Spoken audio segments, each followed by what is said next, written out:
Terima kasih atas waktu yang telah diberikan. Assalamualaikum warahmatullahi wabarakatuh.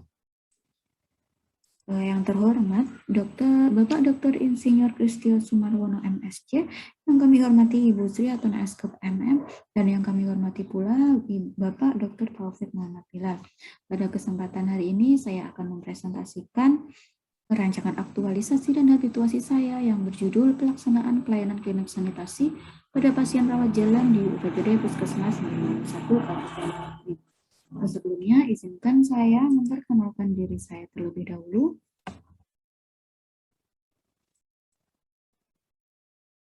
Nama saya Rizky Indra Pratiwi, saya peserta Latsar Golongan 2, Angkatan 156, saya tenaga sanitarian di UPTD Puskesmas 1 Kabupaten Wonogiri. Pihak-pihak yang terkait dalam seminar rancangan aktualisasi saya ini yaitu Bapak Dr. Insinyur Kristio Sumarwono MSc selaku penguji, Ibu Sri Atun Eskep MM selaku coach, dan Bapak Dr. Taufik Muhammad Bilal selaku mentor. Pertama, saya akan menyampaikan visi misi organisasi, yaitu Pemkab Wonogiri. Visi yaitu mewujudkan Wonogiri yang maju, mandiri, dan sejahtera dengan semangat Gunya Wiji Sesarengan Bangun Wonogiri. Dengan misi yang ada 4, yaitu yang pertama menjadikan rakyat Wonogiri yang lebih pintar, lebih sehat, dan lebih berbudaya. Yang kedua, mempercepat pelaksanaan reformasi birokrasi di pemerintah Kabupaten Wonogiri. Kemudian yang ketiga, memperkuat kapasitas ekonomi rakyat dan membuka lapangan kerja baru untuk mengurangi kemiskinan dan pengangguran. Yang keempat, membangun pemenuhan sarana dan prasarana dasar di Wonogiri yang berkualitas dan berwawasan lingkungan guna menunjang pengembangan wilayah. Selanjutnya, nilai budaya kerja di lingkungan Pemkab Wonogiri yaitu sesarangan bangun Wonogiri dengan nilai profesional, disiplin, integritas, inovatif, dan akuntabel atau biasa yang disingkat dengan sembari Podia.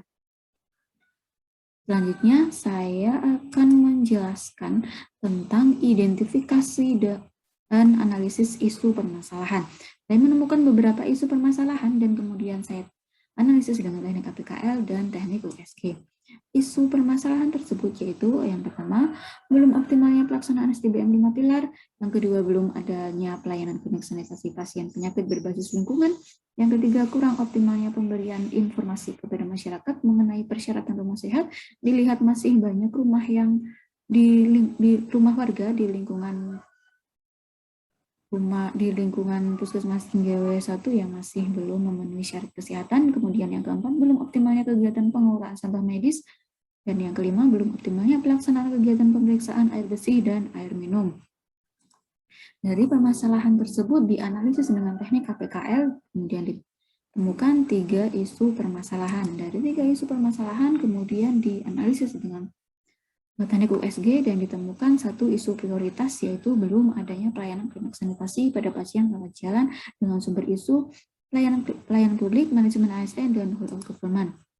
Kemudian setelah tahu isu permasalahan utama, dilakukan analisis lagi dengan diagram Lisbon dan untuk mengetahui penyebab-penyebab permasalahan. Dan dari 8 penyebab permasalahan ini yang akan diselesaikan dalam rencana kegiatan dalam rancangan aktualisasi.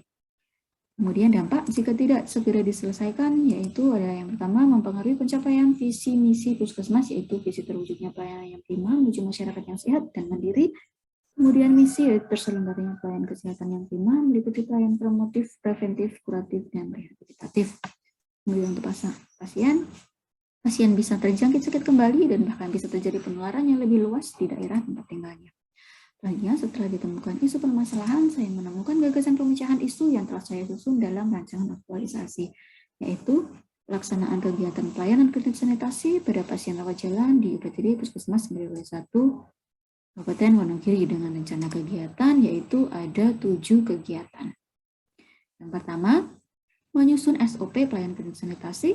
Yang kedua, membuat lembar status kesehatan lingkungan pasien dan form konseling.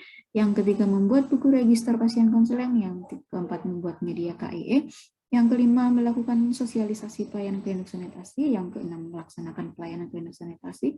Dan yang ketujuh, melaksanakan tindak lanjut konseling, yaitu inspeksi dan intervensi. Untuk kegiatan pertama, menyusun SOP pelayanan klinik sanitasi. Dengan output, tersedianya SOP,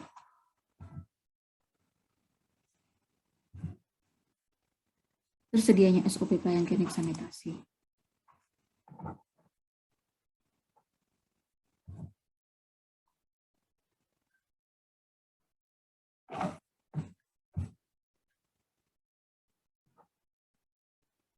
Dengan tahapan kegiatan, konsultasi dengan kepala puskesmas, kemudian yang kedua mencari referensi tentang pelayanan klinik sanitasi, yang ketiga menyusun draft SOP, yang keempat konsultasi dengan mentor terkait evaluasi dan penyempurnaan draft SOP, yang kelima mencetak atau print SOP.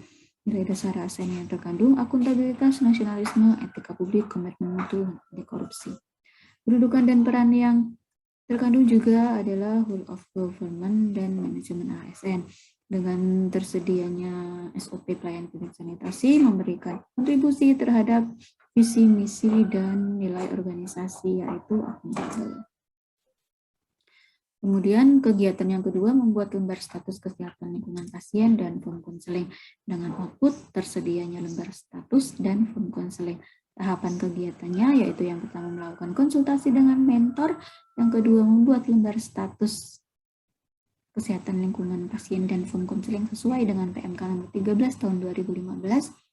Yang ketiga mencetak lembar status kesehatan lingkungan dan form konseling. Nilai dasar ASN yang terkandung akuntabilitas, etika publik, komitmen mutu, anti korupsi, dan nasionalisme. Kedudukan dan peran ASN, manajemen ASN, dan whole of government.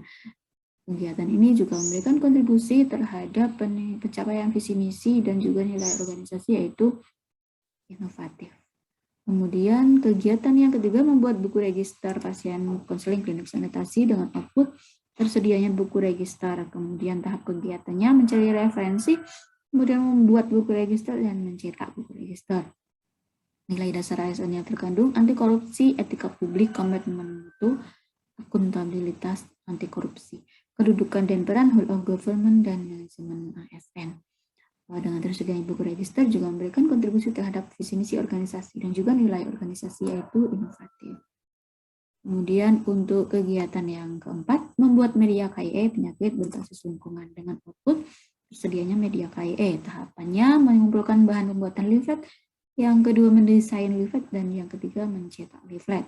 Nilai dasar ASN yang terkandung akuntabilitas, komitmen mutu, etika publik, nasionalisme. Kedudukan dan peran ASN, manajemen ASN, pelayanan publik, dan whole of government. Kegiatan ini juga memberikan kontribusi terhadap visi misi organisasi dan juga nilai organisasi, yaitu inovatif.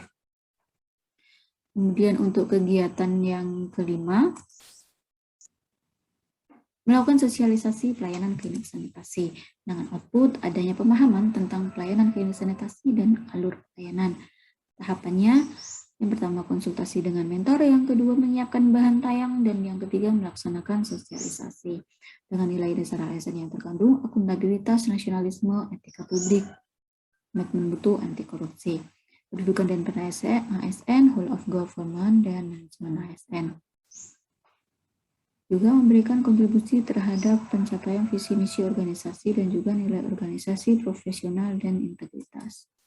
Kemudian untuk kegiatan yang keenam, melaksanakan pelayanan klinik sanitasi. Dengan output terlaksananya pelayanan klinik sanitasi, diperoleh informasi dan penyebab penyakit berbasis lingkungan yang diderita pasien. Kegiatan yang pertama, menyiapkan tempat dan perlengkapan konseling. Yang kedua, konsultasi dan koordinasi dengan mentor dan rekan kerja terkait waktu pelaksanaan. Yang ketiga, melaksanakan konseling. Yang keempat, memberikan leaflet kepada pasien. Yang kelima, membuat janji pertemuan untuk kunjungan rumah. Nilai dasar ASN yang terkandung akuntabilitas, komitmen mutu, nasionalisme, etika publik, dan anti korupsi. Kemudian kedudukan dan peran ASN, manajemen ASN, whole of government, dan manajemen dan pelayanan publik. Kemudian dengan terlaksananya pelayanan klinik sanitasi juga memberikan kontribusi terhadap visi misi organisasi dan juga nilai organisasi, yaitu profesional dan integritas. Selanjutnya kegiatan yang ketujuh, melaksanakan tindak lanjut konseling berupa inspeksi dan intervensi. Outputnya terlaksananya tindak lanjut dengan inspeksi dan intervensi. Pasien mendapatkan informasi dan solusi terkait penyakit berbasis lingkungan yang diderita. Nah, tahap kegiatan yaitu yang pertama melakukan koordinasi dengan bidan desa, kepala desa dan kader untuk melakukan kunjungan rumah pasien. Kemudian yang kedua, mengunjungi rumah pasien dan melakukan inspeksi dan juga observasi perilaku. Yang ketiga, melakukan intervensi dengan memberikan saran dan edukasi kepada pasien dan anggota keluarganya. Nilai dasar ASN yang terkandung nasionalisme, etika publik, komitmen mutu, akuntabilitas, dan anti korupsi. Kemudian kedudukan dan peran ASN, whole of government, dan manajemen ASN. Dengan terlaksananya tindak lanjut konseling juga memberikan kontribusi terhadap visi misi organisasi dan juga nilai organisasinya yaitu profesional dan integritas. Kemudian untuk jadwal kegiatan yang sudah saya susun dalam rancangan aktualisasi dan habituasi yaitu yang pertama penyusunan SOP pelayanan sanitasi dan membuat lembar status kesehatan lingkungan pasien dan form konseling juga buku register saya rencanakan di minggu ketiga Oktober. Kemudian untuk pembuatan media KIE dan sosialisasi di minggu keempat Oktober. Kemudian untuk pelayanan klinik sanitasi saya rencanakan selama 3 minggu sampai minggu ke-2 November. Kemudian untuk tindak lanjut konseling berupa inspeksi dan intervensi di minggu ketiga November, kurang lebih selama 1 minggu.